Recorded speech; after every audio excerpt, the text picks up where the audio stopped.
அனைவருக்கும் வணக்கம். நான் உங்கள் ஏஎல்பி அஸ்ட்ராலஜர் ரமேஷ், பெங்களூர்லேருந்து பேசுகிறேங்க. இன்னைக்கு வந்து வேறு விதமான ஒரு ஜாதக ஆய்வு.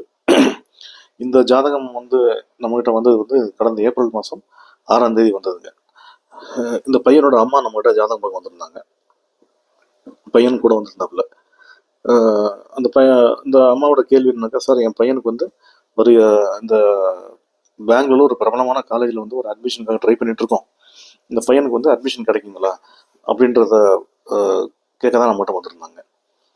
அப்போ அந்த காலகட்டத்தில் அந்த பையனோட வயசு வந்து பார்த்தீங்கன்னா 18 வருஷம் 10 மாதம் 25 நாள் ஆகுங்க. பிறப்பு லக்னம்ன்றது இந்த பையனுக்கு வந்து கன்னி. தற்போதைய வயதுக்குரிய அட்சய லக்னமாக என்ன போயிட்டு இருந்ததுனாக்கா விருச்சிகம் போயிட்டு இருந்ததுங்க. லக்னாதிபதி யார்? செவ்வாய் பகவான். அவர் 4ஆம் வீடான கும்பத்தில் இருக்கார். ஓகே, இந்த பையனுக்கு இயங்கும் நட்சத்திரமா என்ன போயிட்டு இருந்ததுனாக்கா அனுஷம் 3. நட்சத்திராதிபதி சனி பகவான். அவர் எங்க இருக்காரு? ஏஎல்பிக்கு 8ஆம் வீடான மிதுனத்தில் இருக்கார்.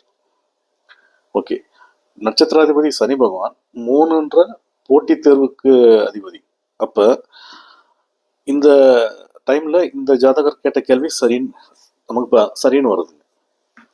சரி, காலேஜ் அட்மிஷனுக்கு உண்டான போட்டித் தேர்வுக்கு தொடர்புடைய ராகு பகவான் அவர் எங்க இருக்காரு? ஏஎல்பிக்கு 5ஆம் வீடான மீனத்துல இருக்காரு. கோச்சாரத்துல ராகு பகவான் எங்க பயணிக்கிறாரு? மீனத்திலே பயணிக்கிறாரு. ஆச்சுங்களா? அப்ப இந்த ஜாதகர் போட்டித் தேர்வுக்காக பிரம்மாண்டமா முயற்சி பண்ணிட்டு இருக்காருன்றது தெரியுது. படிப்புக்கு உண்டான போட்டித் தேர்வுக்கு தொடர்புடைய ராகு பகவான் ஏஎல்பிக்கு 5லையும் கோச்சாரத்துல 5லையும் பயணிக்கிறதுனால நம்ம என்ன சொன்னோம், மேடம் பையன் வந்து கண்டிப்பா வந்து போட்டித் தேர்வு அட்மிஷனுக்கு உண்டான போட்டித் தேர்வுல காம்படிட்டிவ் எக்ஸாம்ல செலெக்ஷன் ஆயிடுவான் அப்படின்னு சொன்னோம்.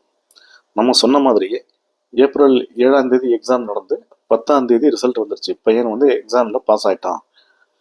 சரி, இந்த காலேஜில் அட்மிஷன் பண்ணுறதுக்கு வந்து 2 விஷயம் இருக்குது. ஒன்று வந்து என்ட்ரன்ஸ் எக்ஸாம், அப்புறம் வந்து இன்டர்வியூ. என்ட்ரன்ஸ் எக்ஸாமில் பாஸ் பண்ண பிறகு இன்டர்வியூ வைப்பாங்க.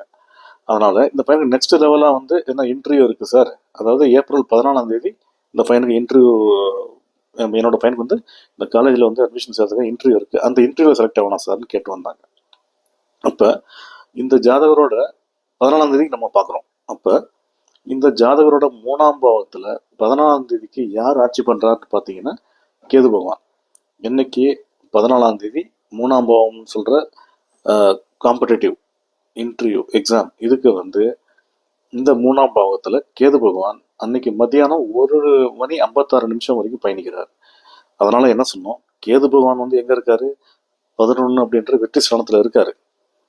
அதனால நம்ம என்ன சொன்னோம், கேதுனால ஒரு விதமான ஒரு தடை அல்லது ஒரு இனம் புரியாத பயம் உண்டாக்குவார். அதனால பையனை வந்து தைரியமா இன்டர்வியூ அட்டன் பண்ண சொல்லுங்க, அப்ப கிடைக்கும்.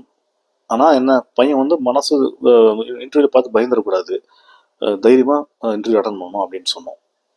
ஸோ இந்த பையனை வந்து 14ஆம் தேதி இன்டர்வியூ அட்டன் பண்ணிருக்கான். நம்ம சொன்ன மாதிரியே ஒரு விதமான பயத்தோடய அட்டன் பண்ணதுனால அந்த பையன் வந்து இன்டர்வியூவில் வந்து செலக்ட் ஆகலை. ஆனாலும் என்ன பண்ணிட்டாங்க, வெயிட்டிங் லிஸ்ட்டில் வச்சுட்டாங்க. காரணம் என்ன, அன்னைக்கு வந்து கேது பகவான் 3ஆம் பாவத்தில் பயணிச்சது. அப்போ அந்த பையனோட அம்மா வந்து சொன்னாங்க, சார் நீங்கள் சொன்ன மாதிரி வந்து எக்ஸாமில் வந்து ரிட்டன் எக்ஸாமில் நல்ல மார்க் எடுத்து பாஸ் பண்ணிட்டான், ஆனால் இன்டர்வியூவில் வந்து ஒரு மாதிரி டென்ஷனில் வந்து இன்டர்வியூவில் வந்து விட்டுட்டானே சார், அட்மிஷன் கிடைக்குமா அப்படின்னு கேட்டாங்க மறுபடியும். நம்ம சொன்னோம், இல்லை மேடம் கண்டிப்பாக கிடைக்கும், நீங்கள் ஒரு வேலை பண்ணுங்கள், நீங்கள் போய் எதுக்கும் அந்த காலேஜ் பிரின்சிபலை பார்த்து பேசுங்க. ஏன்னா நீங்கள் போய் சொல்லுங்கள், பையன் வந்து எக்ஸாம்லாம் நல்லா மார்க் எடுத்துட்டான், இன்டர்வியூ நல்லா தான் பண்ணுவான், ஒரு மாதிரி டென்ஷன் நல்லா வந்து இன்டர்வியூ சரியாக பண்ணல சார், இன்னொரு முறை ஒரு ரீஇன்டர்வியூ மாதிரி கொஞ்சம் ரெக்வஸ்ட் பண்ணி கேட்டு பாருங்க அப்படின்னு சொன்னோம். ஏன் அம்மாவை போய் பார்க்க சொன்னோம், இயங்கும் நட்சத்திரம் அது அனுஷம் 3 போயிட்டு இருக்கு. நட்சத்திராதிபதி சனி பகவான் எங்க இருக்காரு? ஏஎல்பிக்கு 4ஆம் வீடான தாய் ஸ்தானத்துல இருக்காரு. படிப்புன்னு சொல்ற 2ஆம் பாவக அதிபதி யாரு? குரு பகவான். அவர் எங்க இருக்காரு? 11ஆம் வீடான லாபஸ்தானத்துல வெற்றி ஸ்தானத்துல இருக்காரு. அதனால அவங்க அம்மா போய் பேச சொன்னோம். அதே மாதிரி அவங்க அம்மா போய் ஸ்கூல் பிரின்சிபல்கிட்ட பேசின பிறகு அவங்க வந்து ஒரு ரீஇன்டர்வியூ வச்சிருக்காங்க. அந்த ரீஇன்டர்வியூ என்னைக்கு நடந்ததுனாக்க மே மாதம் 15ஆம் தேதி நடந்திருக்கு. மே மாதம் 15ஆம் தேதி 3ஆம் பாவத்தில் யார் பயணிக்கிறாருன்னு பார்த்தீங்கன்னா சந்திர பகவான். காலை அதாவது மே மாதம் 15ஆம் தேதி காலையில் 10:43 வரைக்கும் கோச்சாரத்தில் சந்திர பகவான் ஏஎல்பிக்கு 9ஆம் வீடான பாக்கியஸ்தானத்தில் இருக்கார். அதனால தி இன்டர்வியூ வந்து நல்லா அட்டன் பண்ணுவான், தைரியமாக அட்டன் பண்ணுவாப்ல அப்படின்னு சொன்னோம்.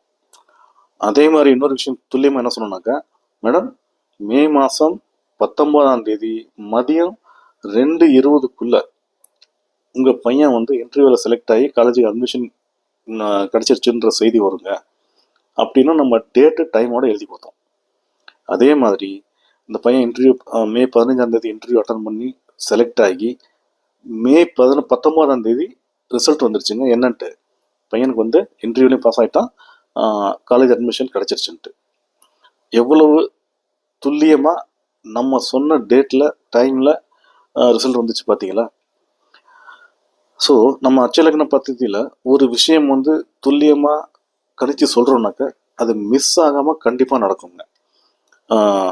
மிக மிக அற்புதமான துல்லியமான பலன் தரக்கூடிய அச்சலக்ன பദ്ധதி என்னும் தெய்வீகமான ஜோதிட முறையை உருவாக்கிய எனதருமை குருநாதர் திரு பொதுவுடை மூர்த்தி ஐயா அவர்களுக்கும் எனக்கு கற்பித்த அனைத்து ஆசான்களுக்கும் இறைவனுக்கும் குலதெய்வத்திற்கும் நன்றி.